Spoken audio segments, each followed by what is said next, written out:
prior to this time, but now it seems that it's no longer important that we do so. Then also, we need to bring back vocation. Okay, and let me, and I think that this is about all that we have for today. And let me encourage our audience to tune in again next week for another informative edition of Comments. Thank you and good morning.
female population, we would,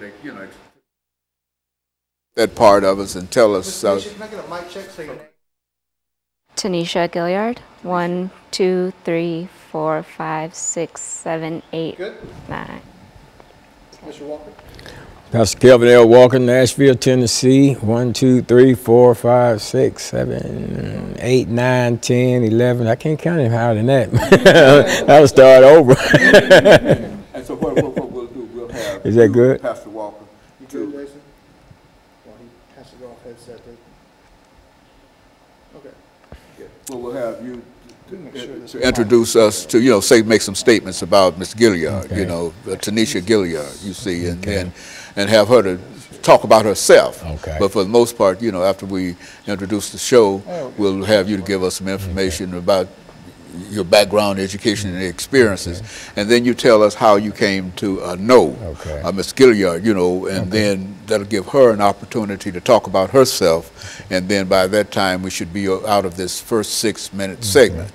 And then we'll come back and we'll talk about some of the challenges of African American youth. You see, I think they're the same challenges that we talked about the last time you were here, and that we've talked about for the last 12 or 15 times, and that I talked about to these young people who just left. Some of the they're all challenges, but I think it gives us an opportunity to make some statements in reference to some of the problems and some of the challenges that some of our young people are having dealing with various things in society today. Now I know you're working with Gideon's Army. Is there any other organizations that you're working with as well? I'm also with the Justice for Jefferson Street. Right, okay. And Black Lives Matter Nashville. Okay, and what else? Yeah. I know you're out there, wasn't you? Yep, a little bit of everything. Now, Ms. Gilliard, try not to move that chair. Yeah, you I'm sorry. sorry. You got to stay It's here. a because nervous habit. No, the cameras will follow the chair, the movement, okay. and we'll get shaky results there. Okay. Now, Pastor K. Walker and Miss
Thank you and welcome to the show this morning.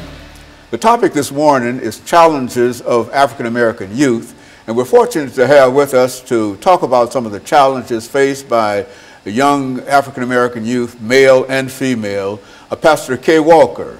I think that many of us know Pastor K. Walker. He's been with us on many, many occasions, and he's also responsible for helping to bring to this show a number of individuals with special kind of information. And I think today, Pastor, after you make some statements in reference to who you are, why don't you say something about Ms. Gilliard, and then we'll allow her, after you make some statements, to sort of round up us off by talking about herself for 2 or 3 minutes, and then we'll have an opportunity to start the second segment of 8 minutes and talk about some of the challenges. Yes, sir. Well, I'm Pastor Kelvin L. Walker, born here in Nashville, Tennessee, and of course, no stranger to comments with Dr. James Haney, been on here numerous times, just to talk about various challenges and things that in different areas, basically different topic, various topics. And I'm just glad to be here today to talk about some things concerning our youth.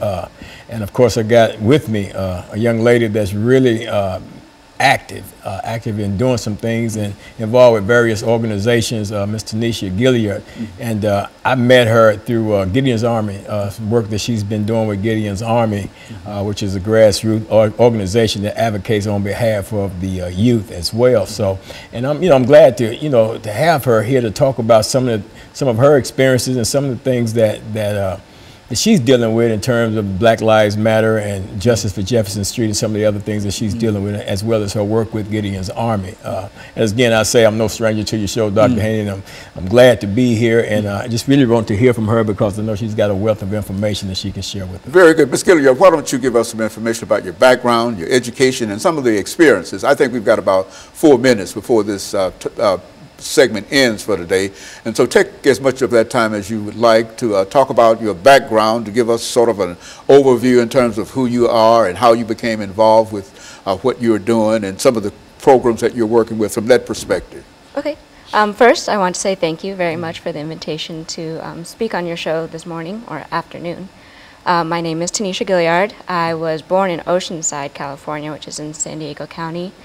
I got my bachelor's in cellular and molecular biology from LSU in Shreveport, Louisiana, and I am here pursuing my PhD in biomedical research.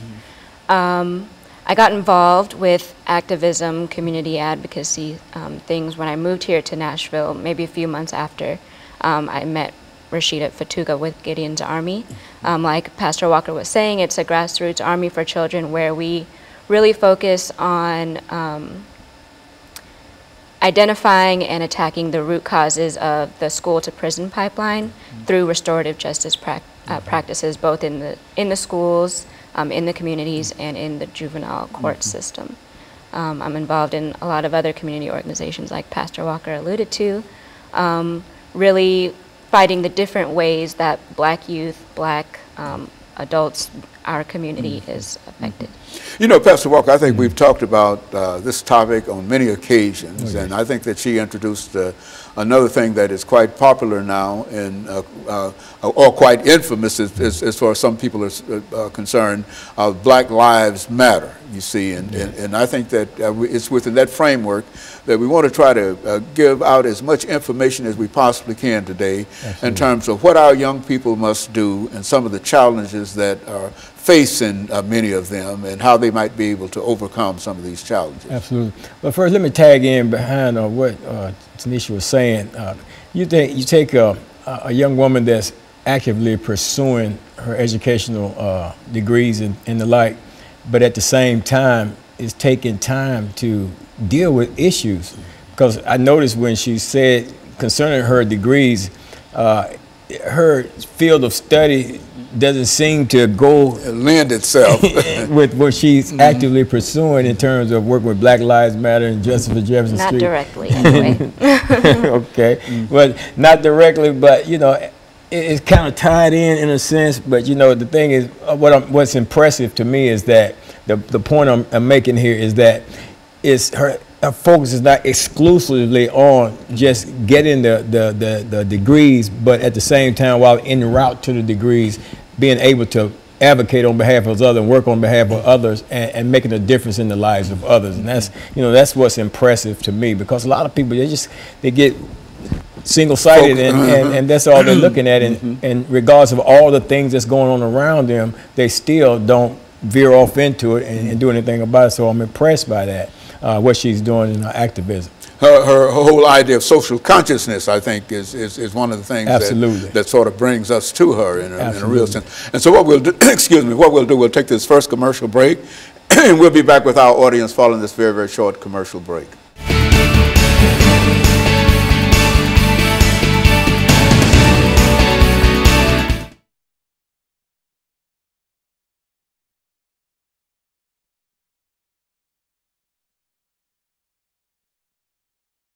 My first time on a TV show or in a recording studio. And so let's start off what you're doing, what you want to do, and all this with the second segment, Ms. Gilliard, by giving you an opportunity to talk about some of the programs that you're involved in. I think you mentioned the fact of Gideon's Army, as well as Black Lives Matter and et cetera. I don't think that many of people know that much about the Black Lives Matter movement outside of what we see on television. And so as I think you might be the first individual that we've had on this particular program that is intimately involved with that organization. And so you want to, you know, we'd like for you to sort of use as much time as you'd like to use to talk about that. And we'll have 8 minutes for this segment. Okay. And so you'll start us off, with this segment by talking about 3 or 4 minutes, and then Pastor Walker will make some statements feeding on what you have to say, and then back to you, and so we'll go through this for 8 minutes, and then we'll have a commercial break. Okay? Sounds good. I don't know if I can take up a full 3 or 4 minutes. Oh but yeah, I'll try. Yeah, you just talk. You talk with all those degrees that you have and all that studying that you do. 30 seconds. Yeah, we're not going to let you get out of that. You know, just talk about yourself. I have a hard time doing that. Way from California.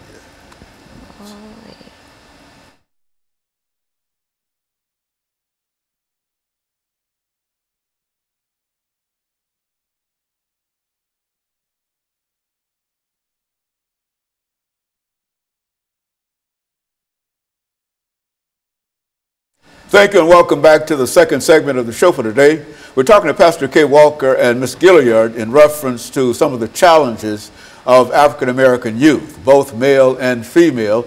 And I think, as we often mention, Ms. Gilliard, we might say African American youth, but we know that some of the things that we're talking about here applies to all ethnic groups and et cetera. And the reason we're talking about African Americans here is because we want to highlight that specific part of the population. I think you mentioned the fact that you're involved with the program Black Lives Matter. Yes. Many of our audience might not be familiar with this organization from their perspective. So why don't you take a few minutes to talk about how that organization started and some of the things that that organization has been involved in and some of the things that you're doing in reference to that organization. Okay. So Black Lives Matter as a network originally it started after the non-indictment of George Zimmerman in the Trayvon Martin murder. It started off just basically as a hashtag, Black Lives Matter, in terms of social media and in the news and things like that. But it really took off after the murder of Michael Brown in Ferguson with all of those protests, and there was a freedom ride kind of put together in the fashion of the freedom rides during the civil rights movement, where people from all over the country and even Canada came down to Ferguson to help the community to stage some more protests and kind of get the conversation going about the things that led up to all of this increase in police